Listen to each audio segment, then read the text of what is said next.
গল্পের শুরুতে দেখা যাচ্ছে জটিলা তো গিয়েই কুমার ধীরাজের চোখের পট্টিটা খুলে দিয়েছে। এবার কুমার ধীরাজের যেই চোখের পট্টিটা খুলে দিয়েছে সঙ্গে সঙ্গে তো রূপমতির চোখটাও নীল হয়ে ওঠে। ধীরাজের চোখ নীল, রূপমতির চোখ নীল, আর দেবী বাসুলীচণ্ডী মায়ের তারও চোখ নীল। এবার তো দেখা যাচ্ছে সেখানে বিশাল ভূমিকম্প শুরু হয়ে গেছে। জটিলা বলছে, কি হলো, জলোচ্ছ্বাসের শব্দ পাচ্ছি কেন, কিন্তু জল কোথাও দেখতে পাচ্ছি না কেন। এবার তো জটিলা ভাবছে হয়তো জল উপাদান তৈরি হয়ে ওর হাতে চলে আসবে। এবার যেই হাতটা বাড়ায় সঙ্গে সঙ্গে তো ওর হাতেই আগুন লেগে যায়। রূপমতি, কুমার ধীরাজও তো সঙ্গে সঙ্গে বাঁধা থেকে ছাড়া পেয়ে যায়। এদিকে জটিলার তো হাত পুরো পুড়ে যাচ্ছে। জটিলা তো চিৎকার করছে, কাঁদছে। রূপমতি এবার চিৎকার করে সকলকে বলছে, দেখো তোমরা, অশুভ শক্তি হলে তার শাস্তি কিভাবে পেতে হয় তোমরা সকলে দেখো। দেবী মা কখনো শয়তানদের ছেড়ে কথা বলে না, কখনো ক্ষমা করে না। জটিলা তো এরপর অনেক চেষ্টা করে নিজের হাত থেকে আগুনটা নেভায়। জটিলা তো এবার খুব রেগে গেছে, বলছে আজ এই মন্দির আমি পুরো ধ্বংস করে দেব। জটিলা এবার যখন মায়া করে পুরো মন্দিরটা ধ্বংস করতে যাবে ঠিক তখনই সেখানে রূপমতি সামনে এসে দাঁড়িয়ে পড়ে। রূপমতি চিৎকার করে জটিলাকে বলছে, জটিলা তুমি কিন্তু ভুলেও এই ভুলটা করতে যেও না, দেবীমার অপমান কিন্তু আমি সহ্য করব না। জটিলা তখন বলছে, তাহলে তুমিই মরো রূপমতি। এই বলেই তো জটিলা রূপমতিকে একটা জোরে আঘাত করে। আর দেবদত্ত যখনই রূপমতির কাছে ছুটে যেতে যাবে, কুহেলি তখন তো নিজের মুখ থেকে আগুন বের করে দেবদত্তকেও আঘাত করে মাটিতে শুইয়ে ফেলে। কুমার ধীরাজ তখন কাঁদতে কাঁদতে বলছে, রূপমতি, এই দুই খোক্ষসীর জ্বালায় আমরা কিছুতেই শান্তি পাচ্ছি না, আমি আর সহ্য করতে পারছি না এদেরকে, কি করে মুক্তি পাবো এদের হাত থেকে।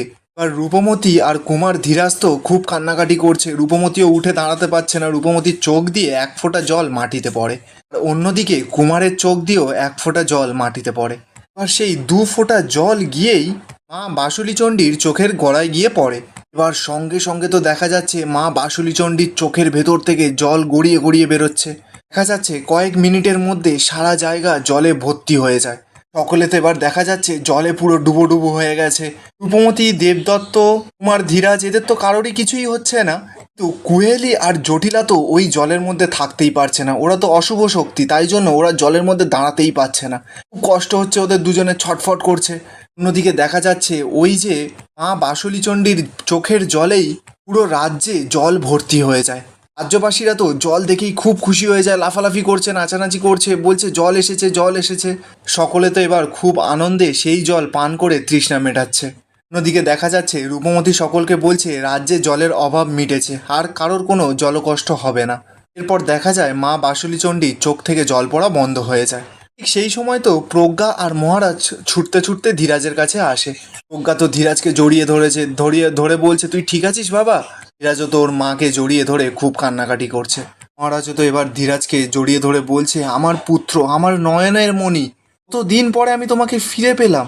এরপর মহারাজ রূপমতিদের কাছে যায়, রূপমতিকে গিয়ে বলছে, তুমি আমাদের রাজ্যের সকল বাসীদের জল এনে দিয়েছো, আমার ছেলে, আমার বউ সকলকে ফিরিয়ে দিয়েছো, কিন্তু আমি তোমার সঙ্গে অনেক খারাপ ব্যবহার করেছি রূপমতি। রূপমতি তখন বলছে, মহারাজ আপনি যাই করেছেন সেটাই ওই শয়তানি জটিলার মায়ার প্রভাবে।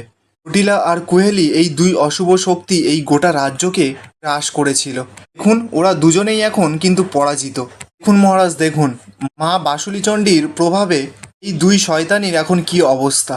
সত্যি দেবী শক্তির কাছে সমস্ত শক্তি তুচ্ছ। দেখুন মহারাজ, আপনি যাকে রানী হিসাবে সম্মান দিয়েছিলেন তার আসল রূপটা দেখুন। এদিকে দেখা যাচ্ছে জটিলা তো উঠে দাঁড়াতেই পারছে না, মাথা ঘুরে ঘুরে পড়ে যাচ্ছে। অন্যদিকে কুহেলি রাক্ষসী তো পুরো কুপোকাত হয়ে উল্টে পড়ে আছে।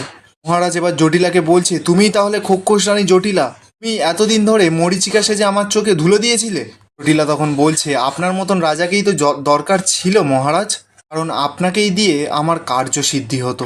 ওই যে মা বাসুলীচণ্ডী দেখছেন, উনি তো আমার মতন অশুভ শক্তি স্পর্শ করতে পারবেন না। মহারাজ দর্পণ, আপনি তো মরীচিকাকে মাথায় করে রাখতেন। যান যান, যেটা বলছি আমি সেটা করুন, এনে দিন আমার কাছে ওই চোখ থেকে রত্নমণি, যান বলছি আমি এক্ষুনি। জটিলা তো এবার নিজের চোখ থেকে মহারাজের চোখে একটা লাল আলো ফেলে মহারাজকে বশ করে নেয়।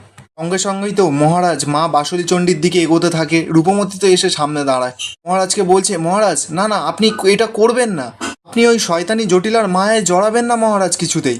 রূপমতি তখন বলছে, মহারাজ দর্পণ, তোমার সামনে যে আসবে, যে আটকাবে, তুমি তাকে শেষ করে দাও। মহারাজ তো এখন পুরো জটিলার বশে, তাই জন্য নিজের তরোয়ালটা মহারাজ বের করে। রূপমতি তো মহারাজের কাছে হাত জোর করে কাঁদছে আর বলছে, মহারাজ এরকম করবেন না, এটা হতে দেবেন না মহারাজ। তখনই দেখা যায় মহারাজ তো সঙ্গে সঙ্গে রূপমতির পেটে যেই চাকুটা ঢুকিয়ে দিতে যাবে সঙ্গে সঙ্গে তো দেবদত্ত এসেই মহারাজের চাকুটা ধরে নেয়। দেবদত্তের তো পুরো হাত কেটে ফালা ফালা হয়ে গেছে, রক্ত মাটিতে টস টস করে পড়ছে। দিক থেকে তো জটিলা বলেই যাচ্ছে যে কারোর বাধা মানবে না মহারাজ, আঘাত করুন ওই রূপমতিকে। এরপর দেবদত্ত তো সেই কাঁটাটা, যেই কাঁটা দিয়ে জটিলার মায়া কাটানো যায়, এই কাঁটাটা রূপমতির হাতে তুলে দেয় দেবদত্ত। রূপমতি তো এবার সঙ্গে সঙ্গে ওই কাঁটাটা নিয়েই মহারাজের গায়ে গেঁথে দেয়। সঙ্গে সঙ্গেই তো মহারাজের সমস্ত মায়া পুরো কেটে যায়। জটিলা তো এবার যতই মায়া করছে মহারাজের আর কিচ্ছু হচ্ছে না। রূপমতি এবার চিৎকার করে বলছে, জটিলা তোমার আর কোনো মায়া করার শক্তি নেই, দেবীমা তোমার সমস্ত শক্তি ভ্রষ্ট করে দিয়েছে। এরপর দেখা যাচ্ছে রূপমতি তো ছুটতে গিয়ে ঠাকুরের হাতে থাকা সেই অস্ত্রটা নিয়ে জটিলার দিকে তেড়ে যায়। জটিলার তো আর কোনো মায়াশক্তি কাজ করছে না, তাই রূপমতিকে কিছু করতেও পারছে না। এবার রূপমতি ওই অস্ত্রটা দিয়েই জটিলাকে আঘাত করতে থাকে। জটিলাকে তো একটার পর একটা ওই তরবারি দিয়ে আঘাত করছে। জটিলা তো কাঁদছে, ছটফট করছে, কিন্তু কিছুই করতে পারছে না। জটিলা তো এবার রূপমতির হাতে এত মার খেয়েছে যে পুরো আধমরা হয়ে গেছে। রূপমতি জটিলাকে বলছে, শুনে রাখো একটা কথা, এই দেবীমার ওপরে না কেউ হতে পারে আর না কেউ জীবনে হতে পারবে। কেউ যদি সেটা হওয়ার চেষ্টা করে মা তাকে বুঝিয়ে দেয় যে সে কোনোদিনও মায়ের থেকে বড় নয়, তাকে শাস্তি দেয়। এরপর রূপমতি সেই অস্ত্রটা নিয়ে গিয়ে মায়ের পায়ের সামনে রেখে দেয়। মায়ের পায়ের সামনে হাত জোর করে প্রণাম করে। রূপমতির সঙ্গে মহারাজও রূপমতির পাশে গিয়ে বসে মায়ের কাছে প্রণাম করছে।